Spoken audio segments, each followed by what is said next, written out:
Добар ден, започува магазинот за практично родителство 0+ месеци на телевизија Телма. Антибиотиците се лекови кои што имаат влијание исклучиво на бактериските инфекции, односно на болестите предизвикани од одреден тип на бактерии. Меѓутоа, тие може да ги елиминираат и добрите бактерии кои што му се потребни на организмот и да доведат до бројни проблеми за време на лекувањето. Каква треба да биде исхраната во текот на примањето антибиотици и по завршувањето на терапијата е темата на која што денеска ќе зборуваме со Надица Илиевска, дипломиран нутриционист. Добре ни дојдовте. Добро ве најдов, како и секогаш. Исклучително интересна и актуелна тема, која што верувам дека ќе го привлече вниманието како на родителите на мали деца, така и на повозрасните, бидејќи ова е една поширока тема која што може да се однесува на сите. Па да започнеме од тоа кои промени се случуваат во организмот за време на бактериските или пак вирусните инфекции или пак за време на грипот. Суштински, всушност, и кај едните и кај другите настанува една повисока мобилност на нашиот имун систем. Значи, тој троши многу повеќе енергија, ги троши, да кажам, своите резерви на енергија кои што ги има вообичаено. Значи, работењето и трошењето на енергија е подигнато на едно повисоко ниво и поради тоа секојдневните процеси се на некој начин забрзани, зголемени. Ослободувањето на слободни радикали е многу поголемо, иако тие физиолошки ги имаме секојдневно во нормалниот метаболизам, меѓутоа во вакви ситуации доаѓаме до едно ниво кое што го нарекуваат оксидативен стрес. Што значи дека при тоа се губи апетитот, што е сосема нормално, поготово тоа го нагласувам за младите родители, бидејќи секогаш се многу загрижени во однос на тоа дека децата го губат апетитот. И не сакаат ништо да јадат. И не сакаат ништо да јадат, да, па потоа настанува една бркотница од трчање по детето по секоја цена да се јаде, меѓутоа во екот на инфекцијата нормално е организмот да се занимава со други физиолошки функции и да се намали имунитетот. Меѓутоа пак многу е важно што храна ќе конзумира детето и онаа малку додека се болни, имајќи во предвид дека тогаш ги пуштаме кочниците, па велиме подобро било што да изеде отколку ништо, но тоа е всушност погрешната патека од проста причина што ние со храната може да помогнеме во борбата со инфекцијата, во оздравувањето, во делувањето и на лековите кои што се препишани од лекарот, но исто така можеме и да ја влошиме ситуацијата, па потоа оправувањето да биде потешко, да се влегува во тој круг на чести инфекции и така натаму, имајќи во предвид дека не постои клетка во организмот, па и имуните клетки која што не зависи од тоа што јадеме. Со самото тоа значењето на исхраната има примарна улога.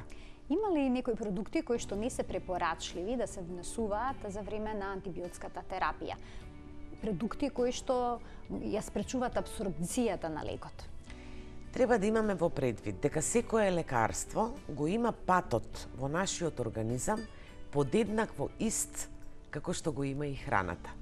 Што значи влегува во стомакот, и сега се лачат, значи, хлороводородна киселина, потоа од нејзе предизвикан пепсин и тука почнува разградбата како на храната, така и на лековите.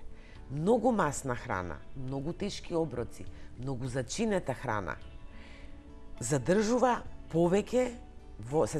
повеќе во желудникот. Конкретно за антибиотиците, тие се повеќе изложени, значи подолготрајно време се изложени на делување на пепсин и на хлороводородна киселина, што значи помалку, а тие се осетливи на неа, го губат своето дејство, помала количина од нив доаѓа во тенките црева, е абсорбирана од нив и на тој начин да кажем дека конзумирање на многу тешки оброци и многу масна храна, посебно заситени масноти, го намалуваат дејството на антибиотиците. Кога се случува и за други лекови, е исто така многу важно, бидејќи комбинацијата, кога ќе дојдат во црниот дроб, каде што конечно настанува нивното разградување и тој едноставно кажано одлучува каде да ги прати, каде што треба, може да дојде до компетиција на состојките од лековите и на состојките од храната. што значи да имаме зголемување на дејството или да имаме намалување на дејството. Најинтересно е и најмногу се зборува всушност за делувањето на грејпфрутот, меѓутоа морам да кажам дека кога зборуваме И за то во ова, однос на лековите еритромицин.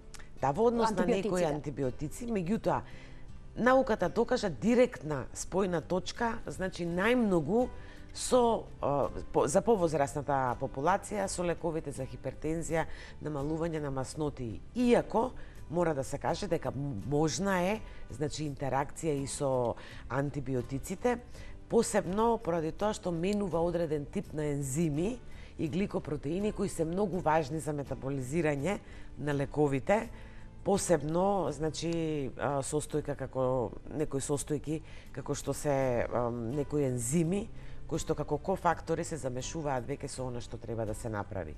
Но важно за антибиотиците посебно кај децата се млечните оброци. Така, кога дојдовме до тој момент, некогаш родителите им даваат антибиотик и чаша млеко. Да го испијат антибиотикот со млеко. Дали Тоа и е таа апсолутно погрешна погрешна комбинација од неколку причини. Прво, кога сме се уште на темата интеракција со лековите, млечниот оброк треба да биде најмалку 2 часа по примањето на антибиотикот. Состојката тирамин, посебно во тешките ферментирани, долготрајни сирења, кашкавали, павлаки, пресно млеко, значи тие ја намалуваат апсорбцијата на антибиотикот. Посебно е да во вакви инфективни состојки сите овие млечни продукти зголемуваат производство на слуз, на тој начин, да кажеме, ангажираат голем дел од имуните клетки да се занимаваат со чистење на слуста наместо да се занимаваат со борбата со патогените. Што значи дека овој вид на млечни производи се непожелна храна за време на акутната инфекција и десетина дена за време на рекуперација, значи додека на организмот му треба време да обнови, бидејќи во тој момент, значи, потребни ни се други состојки, а вообичаено мораме да внимаваме и на количината на храна која што ја даваме на децата во тој период, значи да штедиме еден вид на калории, да не оптеретуваме стомак и желудник, храната да не се задржува толку многу во стомакот, но пак нутритивно да дадеме тежина на оброците. А дали има одредена храна која што може да ја поттикне развојот на габичната инфекција, која што се манифестира понекогаш кај децата со бели наслаги на јазичето? Меѓу другото, габичните инфекции почесто се јавуваат кај деца кои што редовно пијат антибиотик. Сега дали храната може да биде дополнителен фактор за целиот овој процес да се забрзи, да биде поинвазивен? Храната е секогаш и основен и дополнителен фактор. Ние многу зборуваме за цревната флора во цревата. Меѓутоа и устата исто така има одреден баланс, значи, на цревна флора. Конзумацијата на простите шеќери и на млечните производи, имајќи во предвид дека чистењето на јазикот кај децата не е така поради отежнато џвакање, доколку им растат заби, доколку се во фаза на менување на заби по големите деца, значи нивното чистење со џвакање и лачење на плунката е малце поразлично, посебно при состојба на инфекција, грип, настинка, вироза, не е воопшто битно, додавајќи шеќери и многу мека храна, која што првите денови секако треба да биде дадена, е многу погодна, значи, за развој на габични инфекции, имајќи во предвид дека антибиотиците не вршат селективно уништување на бактериите. Многу малку од нив селективно делуваат, затоа и се грижиме посебно за опоравување на цревната флора по антибиотска терапија. Млекото, исклучувајќи ги ферментираните урда, јогурт, кефир, кисело млеко, исто така имаат способност уште во устата, значи, да формираат наслаги, кои што потоа се одлична храна поради со лактозата која што посебно кај децата кои што ноќно време примаат оброк, каде што нема убаво плакнење на устата, ниту пак лачење со плунка, тоа толку убаво ствара една многу добра подлога за развивање на габични инфекции. А каква храна всушност е пожелно да се прима за време на антибиотската терапија?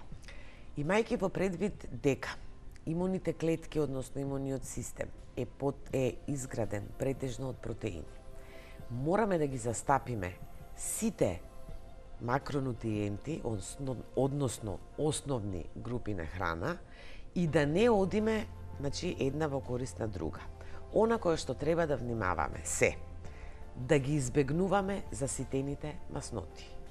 Но, па мораме да даваме и масноти. Маснотиите треба да ги земаме од растително потекло, маслиновиот зејтин, морам овде да го нагласам омега-3 или рибиниот зејтин, кој што има противвоспалително дејство и има Е-витамин. Комбинацијата на една прехранбена намирница која што има омега-3 и Е-витамин е на некој начин вистински лек во ваква состојба.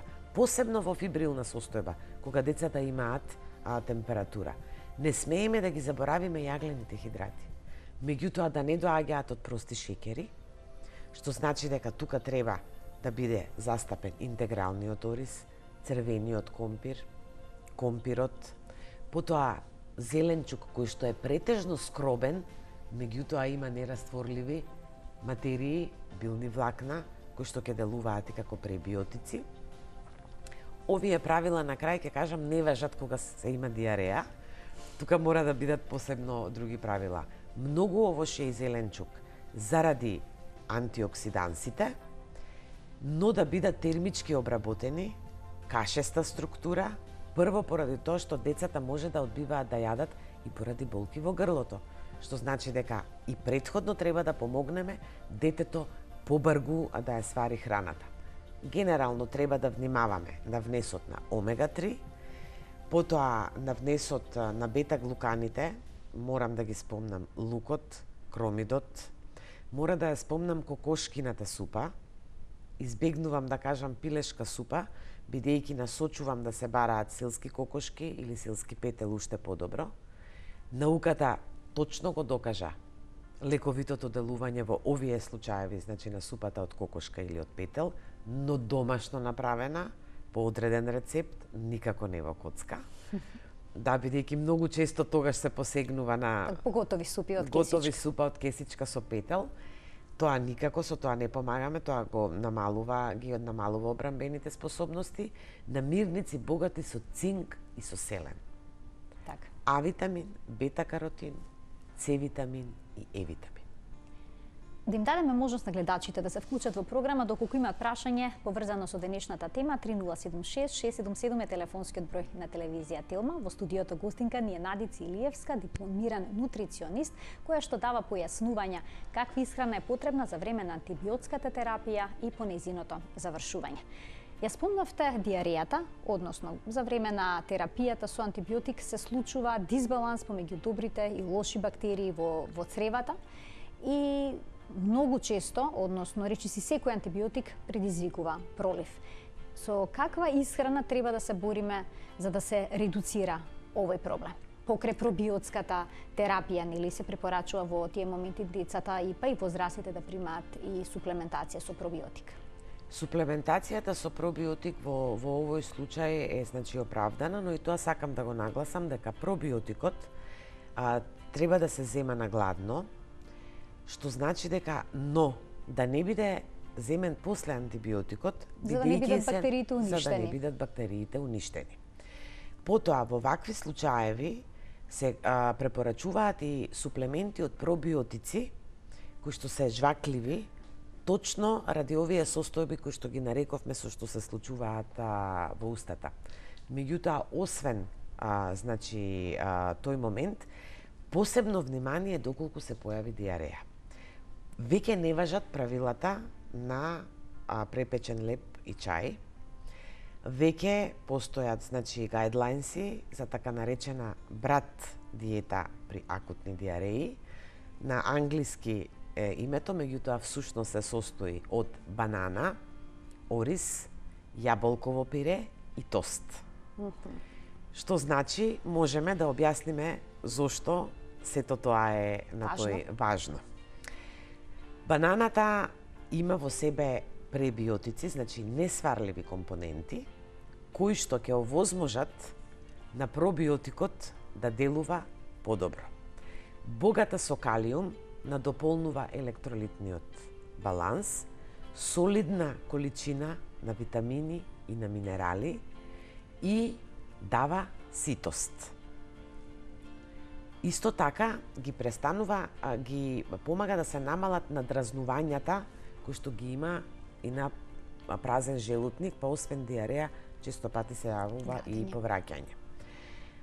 Потоа доаѓа, значи, наред оризот, интегралниот ориз. Интегралниот ориз има скроп кој што е лесно сварлив и компирот тука може да се вклучи и во такви моменти навистина ни е потребна лесно сварлива храна. Јаболката е многу важна поради пектините кои што ги има. Меѓутоа, на ваква ситуација со диареја, ако дадеме свежо јаболко, високиот количина на билни влакна ќе направи штета. Меѓутоа, термички обработено јаболко, испечено, например, испечено и компот, исто така каде што ќе добиеме и хидрирање, ќе дозволи да го користиме пектинот кој што во организмот ја собира водата и помага да се формира нормална столица кај детето, но ќе ги одбиеме, значи, штетните делувања во тој момент на билните влакна. Ако ги препорачуваме целозрнените житарици поради богатството на Б витамини, Е витамини во лушпата и многу други состојки, при инфекција кога немаме диареја, обработената пченица, тостираниот леп, каде што имаме мало количество на вода, значи во продуктот, како што е тостираниот леп, тогаш е оправдано користење, значи, на тост од бел леп, затоа што вишокот на течност кој го има во организмот ќе го абсорбира.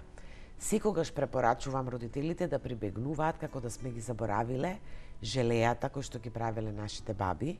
Сега постојат, значи, во продажба, значи, пектински желеја, кои што може да бидат направени со вода во која што претходно сме накиснеле слез, и на тој начин да направиме еден квалитетен десерт кој што децата многу лесно ќе го голтаат, ќе го конзумираат, а ќе делува во борбата против диарејата. Вкусно е, ефикасно, иначе да запомниме пред да го вклучиме гледачот, банана, ориз интегрален, пире од јаболко и тост. При проблем со диареја.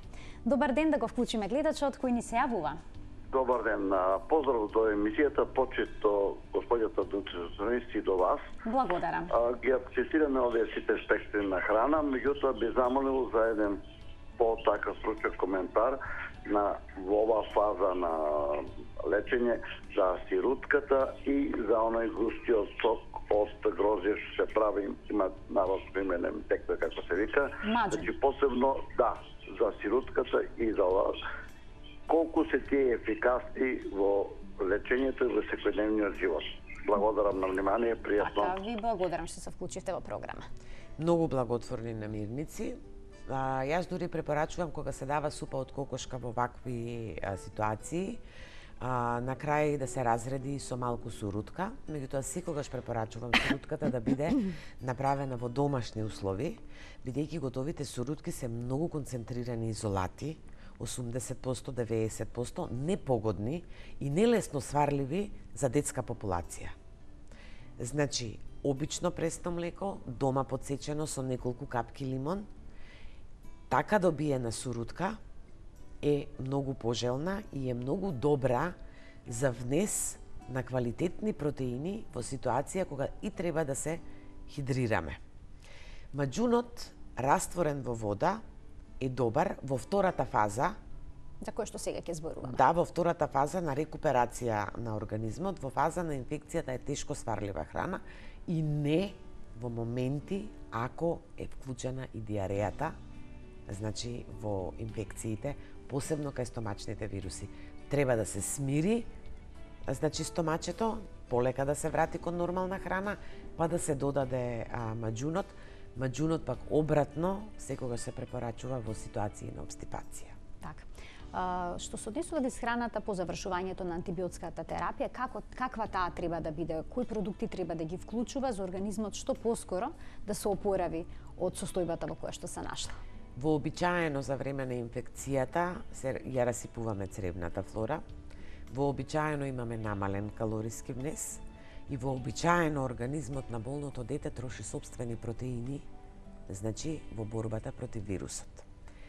Што значи дека постепено треба нутритивно да ја зајакнуваме храната и да го надополниме калорискиот внес кој што бил изгубен. Родителите да не стравуваат доколку нивното дете има лаксано, има недостаток на енергија 7 до 10 дена после грип или некој тежок вирус. Меѓутоа, доколку не се опорави за 10 дена, тогаш навистина препорачувам повторна посета на матичниот педијатар да се види здравствената состојба. Дали бактеријата влијаела на анемија, што се случило во организмот и тогаш да се побара, значи, нутриционистички совет. Многу е важно нутриционистот кога дава совети да знае што нутритивен статус има детето и тоа да биде дадено од компетентно лице како што е педијатар. На што треба да обрнеме внимание? Најмногу на антиоксидансите, значи од термички обработена храна, полека преоѓаме на повеќе свежа храна. Суплементацијата се уште трае, но секогаш ја користам приликата, иако лично исто така препорачувам суплементи. Тие се додатоци во исхрана, односно се суплементи. И да суплементирате С витамин, да не се заборава да се дава разредена лимунада, бидејќи само така ќе го искористиме подобро суплементот. Што значи 3 порции зеленчук, 2 порции овошје, квалитетни протеини, најмалку 7 дена, секој ден мали количини на квалитетно месо, може да биде кокошкино, може да биде риба, чорбите секој ден наредните 7 дена, што значи во тој контекст нутритивно погуста исхрана. Еве, пред самиот крај на денешното издание на 0N+, може ли да предложите едно детско дневно мени кај дете кое што примало антибиотска терапија, па сега се опоравува? Значи, наутро може овесна каша, таа ќе го стопли организмот и ќе даде енергија која што ја изгубиме, која што сме ја губеле. Во овошната каша може да се додаде какао, може да се даде напиток од какао со овошната каша, може да се даде тогаш суви кајси да се насецкаат, суво грозје, доколку дозволува возраста да се додадат и малку јатки мелени во целиот тој оброк. Доколку детето ја одбива да јаде, во блендер, една банана, лажица таан, малку какао, без додадени шеќери. Тоа е еден прекрасен вкусен пудинг кој што може да биде за доручек. Потоа, интегрален леп тостиран со, например, путер од кикирики, доколку може детето да го прима. Комбинирано со свежо јаболко, со компот. За ручек, секако чорба, месна, зеленчукова. Потоа, 1/4 квалитетен протеин, 1/4 квалитетни јаглени хидрати, 1/4 термички обработен зеленчук, 1/4 свеж зеленчук.